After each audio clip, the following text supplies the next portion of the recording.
Ayan mga boss, ito yung bubong natin, yung tile roof. Ito yung tile roof. Bali ngayon, umakyat ako rito at napansin ko after 3 years, kulang-kulang 4 years. Ito yung napansin natin. Nakikita nyo yan. Yung daanan ng tubig, yan, yung mga guhit na yan. Nilulumot siya dito. Ayan. So, hindi siya okay. Kaya, yung mga plano na magbububong dyan, mas maganda yung rib type na lang na long span. Huwag na yung ganito. Kasi, ito yung mga daanan ng tubig. Yung dulo niya kasi pag ganun siya, elevated siyang ganyan. Nilulumot. Yan, meron lahat yan. Yan, meron lahat yan. Sinilas natin. Meron lahat. Yan. So, kung lulumutin to, sa susunod na mga taon nito, yun lang natin alam kung kailan. Ayan. Ano siya? Kakalawangin siya. Buti na lang may pintura. Yan ang mga lupa. May mga libag na kumakapit. So, not good. Ngayon, alam ko na yung ano niya, pangit sa kanya, yung mga ganitong design.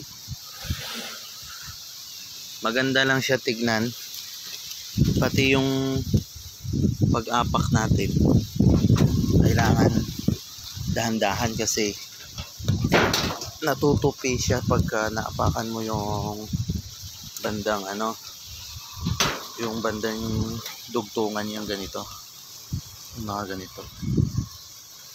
Hindi niya kaya yung bigat, so malambot siya. Hindi siya kagaya nung padiretso lang na rib type na antibay. So pangit to. Pangit yung mga ganito. Advice ko lang, hindi maganda to. Maganda lang tignan pero nilulumot yung dulo niya at marupok siya. Sa una lang siya matibay, pero pag aapakan mo na yung mga ganito, ito, dito siya natutupi. Lumulubog siya, kita nyo. Ang daming mga lubog-lubog. Yan o, mga lubog-lubog. Pangit. Pati yung gumawa nito, wala din sa ayos. Tignan nyo nga yan. Kung bibigyan mo ng grado to kahit nga 60, wala sa kanila yung napakadumi ng gawa nila. So, yun lang yung update natin. Doon pala ako umakyat sa puno na yun. So, papakita ko sa inyo yung update natin ngayon sa bubong. May kalakihan yung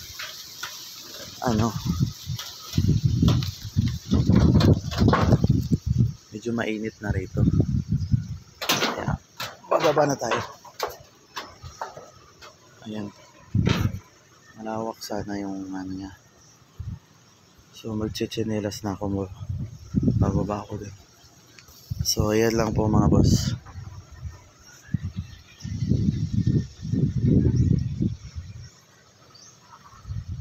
Pangit siya.